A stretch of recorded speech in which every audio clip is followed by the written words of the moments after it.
Friends, let us discuss the fifth quality, faultless. A Vaishnava does not habitually find fault in others.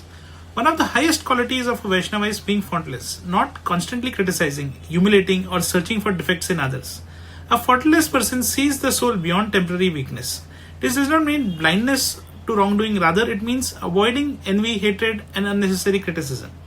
In spirituality, fault finding pollutes consciousness because the mind becomes absorbed in negativity rather than devotion. In law, excessive fault finding without fairness leads to prejudice, malicious prosecution, media trials, and injustice. A true Vaishnava corrects when necessary but does so with compassion, dignity, and desire for upliftment, not destruction. We take example of Srila Prabhupada, displayed this quality repeatedly while dealing with his disciples from different difficult backgrounds. Many of his early disciples came from lives involving intoxication, confusion, rebellion, and instability. Instead of condemning them permanently for their past actions, Prabhupada focused on their sincerity and spiritual potential. Even when disciples made mistakes, he often encouraged reform instead of rejection. He saw Krishna consciousness as transformative, not elitist. Prabhupada would frequently say that a devotee should be like a bee searching for nectar, not like a fly searching for wounds. This is faultlessness, seeing the possibility of purification instead of becoming obsessed with imperfection. We have a beautiful pastime in Chaitanya Charitamrita. A profound example from Chaitanya Charitamrita is the behavior of Chaitanya Mahaprabhu towards Junior Haridas. At first glance, this pastime appears strict because Mahaprabhu distanced himself from Junior Haridas after a moral lapse. However, the deeper teaching is not fault finding but the preservation of spiritual integrity and responsibility for renunciates. At the same time, Mahaprabhu never encouraged public humiliation, gossip, or hatred towards him. The Vaishnava themselves were deeply compassionate and sorrowful, not malicious. Another example in Mahaprabhu's mercy towards Jagai and Madai. Society saw only criminals and sinners in them, but Mahaprabhu and Nityanand Prabhu saw souls capable of transformation. Where ordinary society saw faults, Mahaprabhu saw future devotees. This is called true faultlessness. We have a very beautiful example in Srimad Bhagavatam also. In Srimad Bhagavatam, Prahlad Maharaj exemplifies this quality perfectly.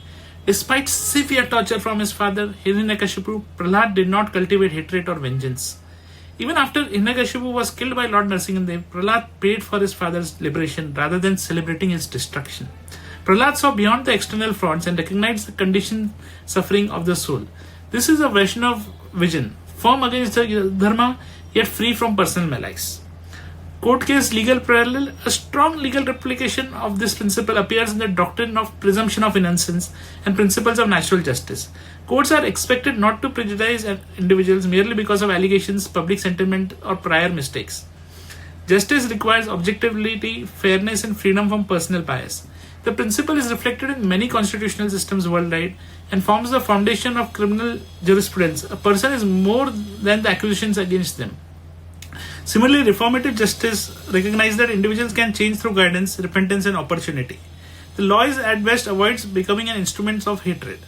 Law and spiritual connection. A lawyer constantly driven by ego and fault, finding many may win arguments but lose wisdom. A judge consumed by prejudice may damage justice itself. Recently, we had cases in Hyderabad and places where we saw a judge losing his temper on a young advocate, and what were the consequences that followed. A spiritualist obsessed with criticizing others loses humility and devotion. Being faultless does not mean tolerating injustice silently. It means responding without envy, arrogance, or cruelty. The Vaishnava distinguishes between correcting behavior and condemning the soul. The distinction is the foundation of both dharma and true justice. So friends, with this we conclude today's this. The Vaishnava quality of being faultless reflects primarily spiritual maturity. A fault-finding mind creates division. A compassionate and a balanced mind creates transformation. Prabhupada taught us by the example that devotion means helping others rise, not delighting in their failures. And Chaitanya Mahaprabhu demonstrated that even the most fallen souls can be purified through mercy and sincere transformation. This is the meeting point of law and spirituality.